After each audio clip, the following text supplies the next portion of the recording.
চলে আসলাম নতুন একটি ভিডিও নিয়ে। আজকের ভিডিওতে দেখাবো VBSZ এ কিভাবে রিচার্জ করতে হয় সেই প্রক্রিয়া।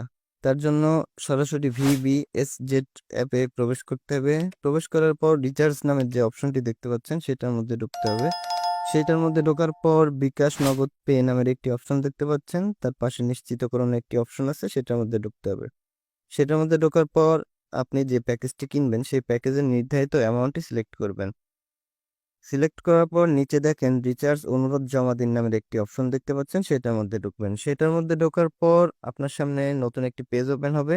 সেখানে আপনি আপনার ওয়ালেট নাম্বারটা দিবেন, অর্থাৎ যে নাম্বার থেকে আপনি পে করতে চাচ্ছেন সেই নাম্বারটি আপনি এখানে বসাবেন। তো আমি এই নাম্বারটি বসালাম। বসানোর পর নিচে দেখেন ওয়ালেট পছন্দ নামের একটি অপশন দেখতে পাচ্ছেন। সেইখানে ঢোকার পর বিকাশ না নগদ দিয়ে পে করতে চাচ্ছেন সেটা সিলেক্ট করবেন।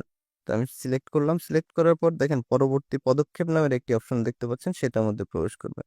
সেটার মধ্যে প্রবেশ করার পর দেখেন নতুন একটি পেজ ওপেন হয়েছে। এখানে একটি নাম্বার চলে আসছে, এই নাম্বারটি কপি করবেন। কপি করার পর সরাসরি আপনি বিকাশে চলে যাবেন। বিকাশে গিয়ে ওই নাম্বারে সেন্ড মানি করবেন।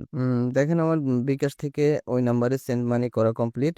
এবার ট্রানজেকশন আইডি নামের যে অপশনটি দেখতে পাচ্ছেন সেখান থেকে ট্রানজেকশন আইডিটা কপি করতে হবে। কপি করার পর আবার আগের পেজে ফিরে যাবেন। ফিরে যাওয়ার পর দেখেন নিচে 10 সংখ্যার ট্রানজেকশন আইডি দিতে বলতেছে। এইখানে যে ট্রানজেকশন আইডিটা কপি করছেন এইখানে সেটা বসাবেন। বসানোর পর পেমেন্ট নিশ্চিতকরণ যে অপশনটি দেখতে পাচ্ছেন সেটার মধ্যে ট্যাপ করবেন। ট্যাপ করার পর দেখেন সাকসেসফুল দেখাচ্ছে, তার মানে আপনার রিচার্জ সফল হয়েছে। এভাবে আপনি আপনার VBSZ এ রিচার্জ করবেন। ধন্যবাদ, ভালো থাকবেন, সুস্থ থাকবেন, আল্লাহ হাফেজ।